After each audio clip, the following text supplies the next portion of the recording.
Adriana Karembeu, conviée à la finale de Top Chef en tant qu'ambassadrice de la Croix-Rouge, donne son avis tranché sur la dégustation des plats réalisés par Hugo et Dany. Une jurée très exigeante. Ce mercredi 7 juin 2023 marquait la grande finale de Top Chef sur M6. Après de nombreuses semaines de compétition, Hugo de la brigade de Philippe Etchebest et Dany repêché par Hélène Darroze s'affrontaient une dernière fois.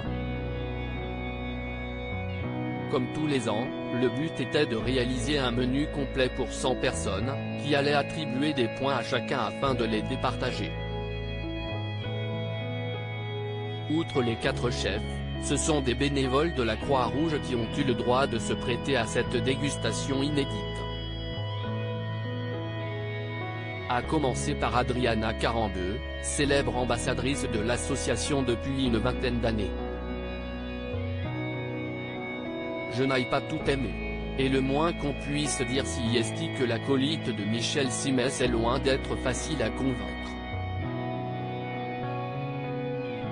Interrogée par nos confrères de Télé 7 jours à la fin du repas réalisé par les 2 candidats, Adriana Karembeu n'a pas peur de le dire, « Je n'ai pas tout aimé », lance-t-elle, reconnaissant tout de même que le travail fourni est de haute volée.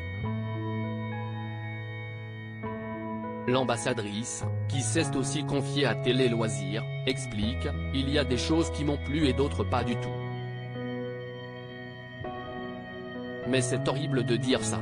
C'est horrible, mais pourtant, c'est une compétition et il faut trancher. Parce que quand on va au restaurant d'un certain niveau, on paye un prix, il faut que ce soit bon. Et là, ce n'était pas toujours le cas. Souvent, on a du mal à trancher, mais là, c'était clair pour moi, assume-t-elle. Ce n'est pas possible. Adriana Karembeu détaille même son choix, c'était 2-1. J'ai voté pour un menu où l'entrée et le dessert m'ont plu, mais j'ai préféré le plat de l'autre menu, nous confie-t-elle, révélant avoir préféré le plat du menu A, réalisé par Dany, mais pas le reste.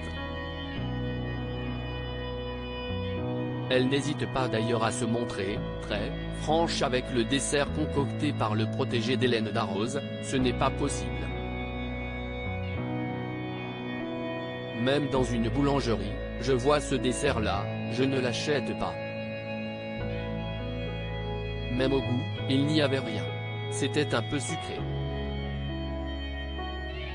Le A n'était pas jouable, affirme-t-elle.